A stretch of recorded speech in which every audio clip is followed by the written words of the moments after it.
Hello everyone. तो हम देख रहे हैं यहाँ पे एथिक्स के कोटेशन बेस्ड क्वेश्चन जो होते हैं उनको कैसे लिखना है।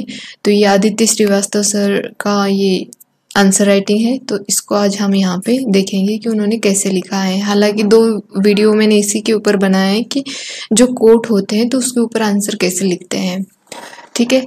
और जिनको आंसर राइटिंग प्रैक्टिस करनी है पेड कोर्स में, वो मुझे टेलीग्राम चैनल पे फॉलो करना और कमेंट्स भी करना कि हाँ मुझे आंसर राइटिंग प्रैक्टिस में भाग लेना है। तो वो हम 1 जुलाई से स्टार्ट करेंगे, तो प्लीज़ आप वहाँ पे कर देना। अगर 10 लोग होंगे ना तभी मैं शुरू करूँगी, अगर 10 से कम लोग होंगे तो नहीं करूँगी, ठीक है। तो चलो स्टार्ट करते हैं। यहाँ पे क्वेश्चन यही है, मतलब कोट ये है कि the end of law is not to abolish or restrain but to preserve and enlarge freedom. John Locke का एक कोट है। तो ये 150 वर्ड्स में हमें यहाँ पे लिखना है। एक मिनट। तो 150 वर्ड्स में ये लिखना है यहाँ पे। और हिंदी इसका वर्जन ये है, कानून का उद्देश्य स्वतंत्रता को समाप्त करना या सीमित करना नहीं है, बल्कि इसे संरक्षित करना और बढ़ाना है।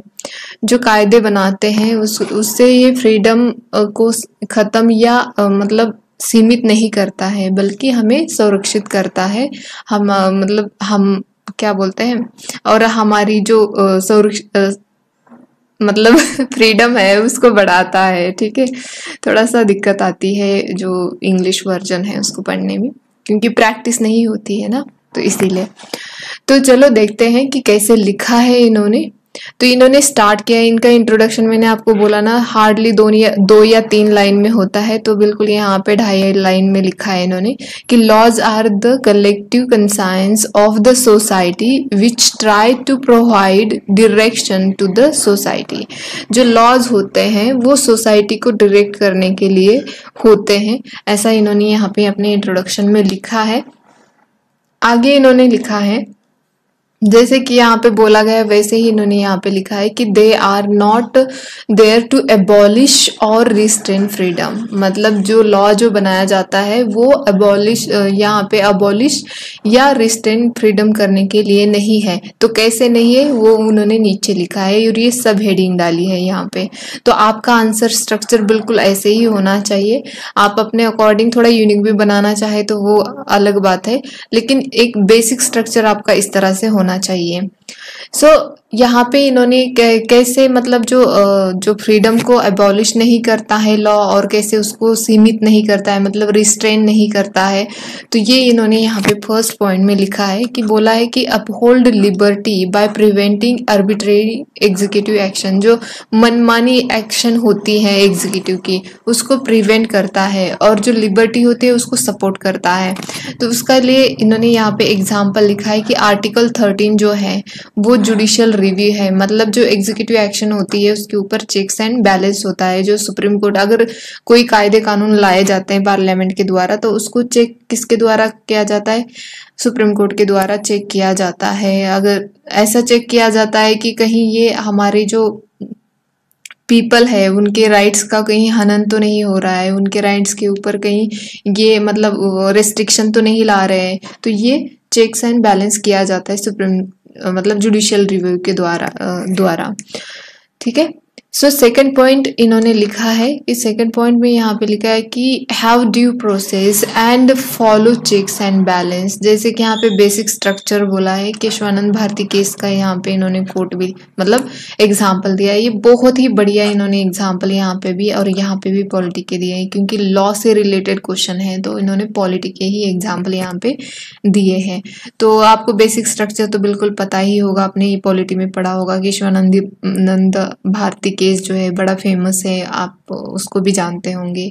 तो नहीं है तो जो न्यू लोग हैं तो वो अच्छे से पढ़े, अपने बेसिक कंसेप्ट देखो। जिनके बेसिक कंसेप्ट अच्छे होते हैं ना वो बढ़िया आंसर लिख पाते हैं। और प्रीलिम्स, और हालांकि चलो प्रीलिम्स में मैं ये बात ज़रूर बोलूँगी, उसके लिए मैं जब प्रीलिम्स के हम स्टार्ट करेंगे इस सितंबर से, प्रीलिम्स के लिए हम स्टार्ट करेंगे ना, तब मैं आपको बता दूंगी कि प्रीलिम्स में दोनों ही इक्वल होते हैं, जीएस भी और सीसैट भी है। अगर आप थोड़ा भी डिसबैलेंस रखते हैं ना तो बिल्कुल आप गिर जाओगे। तो जो मेरे साथ हुआ है उसके अकॉर्डिंग मैं बता रही हूँ। तो ठीक है, चलो आगे देखते हैं। अभी फिलहाल तो हमें थोड़ा सा मेंस के ऊपर फोकस करना है, मेंस का स्ट्रक्चर हमें देखना है। हालांकि मैं ये नहीं बोल रही कि सितंबर से पूरी तरह से हमें प्रीलिम्स के ऊपर फोकस करना है, नहीं, दिसंबर तक हमें अच्छे से मेंस के लिए प्रिपेयर करना है। हमारे नोट्स जो होते हैं, हाँ जी, लोग बोलते हैं कि नोट्स बनाने की जरूरत नहीं है, लेकिन देखो जो भी टॉपर्स होते हैं, जितने भी टॉपर्स हैं, उन्होंने, आप दूर शेट्टी सर का देख सकते हो, बहुत अच्छे से उन्होंने आंसर राइटिंग की, लेकिन उनके हर सब्जेक्ट के नोट्स थे। इवन अनिमेश प्रधान थे, उनके भी हर सब्जेक्ट के नोट्स थे। इवन ये जो अपने आदित्य श्रीवास्तव सर जो बोले थे, इन्होंने भी बोला कि जो शॉर्ट मतलब लास्ट मोमेंट में, अगर आप 15 दिन पे आपकी मेंस है तो आप क्या रिवाइज करोगे, कंफ्यूज हो जाओगे ना, तो उस टाइम पे आपके 1 पेजर नोट्स होने चाहिए। और ये ईशिता किशोर मैम ने भी बोला गया, उनके द्वारा भी बोला था कि आपके पास 1 पेजर नोट्स उस टाइम तक होने चाहिए। तो अभी जिस तरह से भी आपको बनते हैं उस तरह से बनाओ, फिर बाद में उसको जो जो इम्पोर्टेंट है उसमें से 1 पेजर निकाल दो, ठीक है।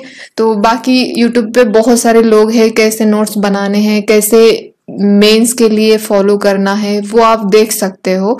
अगर आप मुझे कहो तो मैं भी उसके ऊपर वीडियो बना सकती हूँ, ठीक है। तो चलो अपना क्वेश्चन देखते हैं, क्वेश्चन इंपॉर्टेंट है। सो यहाँ पे सेकंड हेडिंग इन्होंने डाली है, इसमें बोला कि they help to preserve and enlarge freedom. पहले तो बोला उन्होंने कि कैसे वो अबॉलिश और रिस्ट्रेन नहीं करते हैं फ्रीडम को, और अब बोल रहे हैं वो कि उसको कैसे, फ्रीडम को कैसे प्रिजर्व करते हैं और लॉज, और कैसे उसको एनलार्ज करते हैं, ये बोला गया है। तो इन्होंने अपने दोनों साइड, मतलब इनके अपने जितने भी कोड देखे हैं ना, उसमें उन्होंने दोनों साइड रखी हुई है, मतलब दोनों साइड, दोनों पर्सपेक्टिव से उन्होंने आंसर लिखा है। तो यहाँ पे फर्स्ट में बोला कि यहाँ पे provide due process to uphold rights. जैसे कि यहाँ पे आरटीआई एक्ट का इन्होंने अपहोल्डिंग, मतलब आरटीआई एक्ट में अगर आप जो भी गवर्नमेंट जो भी कर रहे हैं उसके रिगार्डिंग हम यहाँ पे फाइल करके इंफॉर्मेशन पा सकते हो। तो इससे क्या होता है कि आपका जो फ्रीडम है वो प्रिजर्व होता है और एनलार्ज होता है। तो ये बोला है इनके द्वारा, freedom to know and question, और क्वेश्चन भी हम कर सकते हैं वहाँ पे। और जस्ट वहाँ पे आरटीआई के द्वारा कुछ ऐसी चीजें होती हैं जैसे कि सिक्योरिटी से रिलेटेड, उससे रिलेटेड आपको वहाँ पे इंफॉर्मेशन नहीं मिलेगी, लेकिन जो सिविल राइट्स हमारे होते हैं, फंडामेंटल राइट से रिलेटेड और ये सब, तो वहाँ पे आप उसको जान सकते हो और उससे क्वेश्चन भी कर सकते हो। तो यहाँ पे सेकंड उन्होंने लिखा है कि provide protection in case you want freedom for upholding greater goods. तो यहाँ पे बोला है कि प्रोटेक्शन मिलता है, जो भी आपका फ्रीडम है अच्छी चीज़ों में, तो उसको सपोर्ट करने के लिए यहाँ पे लॉज लाए जाते हैं, मतलब जो भी कायदे कानून लाए जाते हैं, तो वो आपके जो राइट्स है उनको प्रिजर्व करने के लिए लाए जाते हैं। जैसे कि यहाँ पे विसल ब्लोअर का उदाहरण दिया है उन्होंने, ये विसल ब्लो प्रोटेक्शन एक्ट है। अगर किसी ने करप्शन के बारे में आपको रिवील किया है, कोई स्कैम हो वो उसको रिवील किया है, तो उसका नाम नहीं लाया जाता पब्लिक डोमेन में उसको, मतलब इसीलिए तो ये एक्ट लाया है कि उसका मतलब नाम नहीं लाया जाएगा, क्योंकि जिसका भी अगर नाम सामने आ जाता है तो उसकी हत्या कर दी जाती है। तो इसीलिए ये लॉ लाया गया है, ये एक्ट लाया गया है, ठीक है। सो थर्ड यहाँ पे कैसे प्रोटेक्ट करता है ये बता रहे हैं फ्रीडम को। तो यहाँ पे enlarge freedom to work without fear or favour of gender equality. तो यहाँ पे उन्होंने एग्जांपल दिया है कि sexual harassment at work place act भी लाया गया है, ताकि वहाँ पे मेन एंड वुमेन दोनों भी अच्छे से काम कर सके, और उनके मतलब वो अपना without any discrimination, any fear, any favour, इससे के बिना वो अपना काम कर सके। इसीलिए ये sexual harassment act work place पे लाया गया है। तो ये इन्होंने ऊपर 2 और नीचे 3 पॉइंट करके यहाँ पे 10 मार्क का क्वेश्चन था ना, तो इस तरह से इन्होंने अपने क्वेश्चन की डिमांड यहाँ पे पूरी की है। लास्ट में यहाँ पे इन्होंने कंक्लूड किया है, मतलब और आगे लिखा भी है, ठीक है। तो इन्होंने यहाँ पे लिखा है कि however they also try to impose reasonable restriction as subsuming individuality indeed for layers welfare। Larger welfare, sorry larger welfares.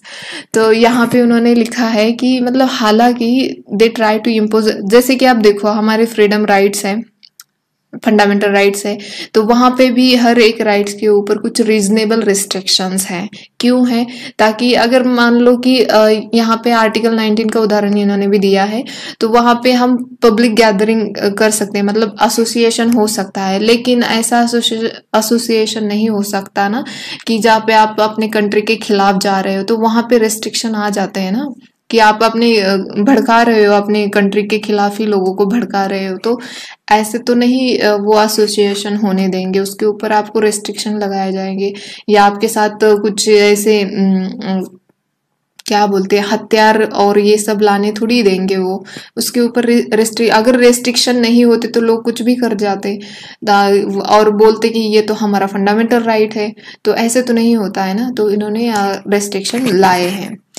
सो यहाँ पे देखो रेस्ट्रिक्ट मूवमेंट फ्रीडम, जैसे कि restriction on article 19(1)(d) for tribal welfare, ठीक है, यहाँ पे उन्होंने एग्जांपल दिया। फिर restrict free speech for social harmony, जैसे कि सेक्शन 295A ऑफ IPC जो ब्लास्फेमी है, ठीक है, तो इसके रिगार्डिंग यहाँ पे इन्होंने एग्जांपल दिया।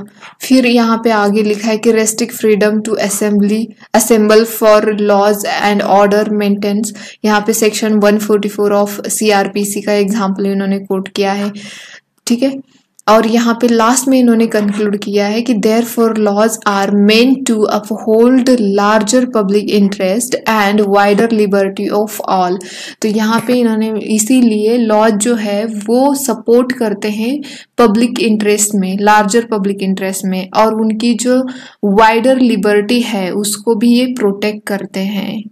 तो इस तरह से इन्होंने लास्ट में कंक्लूड किया है। बहुत ही बढ़िया आंसर लिखे हैं इन्होंने एथिक्स के, हालांकि इनके GS के भी आंसर बहुत अच्छे हैं, आप देख सकते हो, लेकिन खास करके एथिक्स के आंसर मुझे इनके बहुत अच्छे लगे। इनकी स्टाइल जो है लिखने की वो भी बढ़िया है, आप इसमें कुछ चेंजेस करके आप अपना यूनिक आंसर बना सकते हो। ऐसा नहीं है कि यही दिखा है तो डिट्टो ऐसे नहीं लिखना है, आप अपने चेंजेस करके भी लिख सकते हो, ठीक है। जैसे कि इनका अगर आप देखोगे ना तो इनका जो स्टाइल है, तो आप और इशिता मैम के देखोगे तो बिल्कुल सिमिलैरिटी मिलेगी आपको, मतलब ऐसे नहीं कि एडिटो कॉपी तो नहीं कहेंगे, लेकिन स्ट्रक्चर और लिखने का जो तरीका होता है वो बिल्कुल इशिता मैम की तरह है। अगर आप इशिता मैम का देखोगे तो उनका श्रुति मैम जो 2021 की जो टॉपर है श्रुति शर्मा जी, तो उनसे बिल्कुल सिमिलर है। तो आपको क्या करना है, ठीक है, एक देखना होता है हमें पता होना है तरीका कि कैसे आंसर लिखते हैं, बाकी अपना यूनिक उसमें एडिशन करके अपना वर्जन बनाना होता है आपको, ठीक है। तो आई होप कि आपको ये समझ में आ रहा हो। तो आप अपनी प्रैक्टिस करते रहे, पहले तो आप पढ़िए, फिर समझिए, समझने के बाद आप अपने नोट्स बनाना शुरू कीजिए और उसके बाद आप अपना आंसर लिखिए। तो आज के लिए इतना ही, धन्यवाद।